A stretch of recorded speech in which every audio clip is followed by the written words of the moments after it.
আসসালামু আলাইকুম। বীর মুক্তিযোদ্ধাদের উৎসব ভাতা অর্থাৎ ঈদ উল ফিতরের উৎসব ভাতার অর্থ ছাড়করণের একটি সুখবর জানাবো। তবে আপনি যদি যুদ্ধের জীবন চ্যানেলে নতুন হয়ে থাকেন, চ্যানেলটি অবশ্যই সাবস্ক্রাইব করবেন, পাশেই থাকবেন। যারা নিয়মিত আমার ভিডিও দেখেন তারা ইতিমধ্যেই জানেন আমি একদিন আগেই আপনাদের এই উৎসব ভাতা কবে অর্থ ছাড়করণ করা হবে তার পূর্ণাঙ্গ আপডেট দিয়েছিলাম। তারই ধারাবাহিকতায় বীর মুক্তিযোদ্ধাদের উৎসব ভাতা অর্থাৎ ঈদ উল ফিতরের ঈদ বোনাস 2026-এর অর্থ ছাড়করণ করা হয়েছে। এই ঈদ বোনাস উপলক্ষে সর্বমোট ভাতাভোগীর সংখ্যা 2,66,000।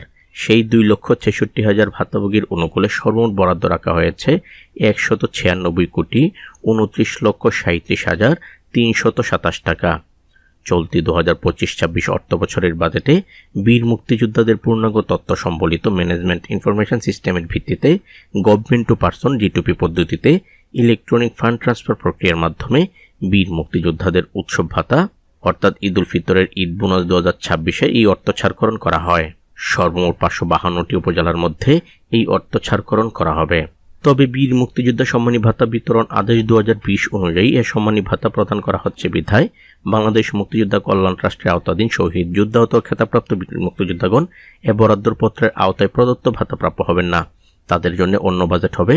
যখন হয় সেই খবরটিও আমি আপনাদের এই চ্যানেলের মাধ্যমেই জানিয়ে দেব। প্রত্যেক জীবিত বীর মুক্তিযোদ্ধা এবং মৃত বীর মুক্তিযোদ্ধা পরিবারের অ্যাকাউন্টের জন্য এই উৎসব ভাতা বাবদ 10,000 টাকা করে বরাদ্দ রাখা হয়েছে। খুব দ্রুত সময়ের মধ্যেই আপনাদের প্রত্যেকের অ্যাকাউন্টে সেই উৎসব ভাতা চলে আসবে। যখন আসবে সাথে সাথে আমি আপনাদের এই চ্যানেলের মাধ্যমে জানিয়ে দেব।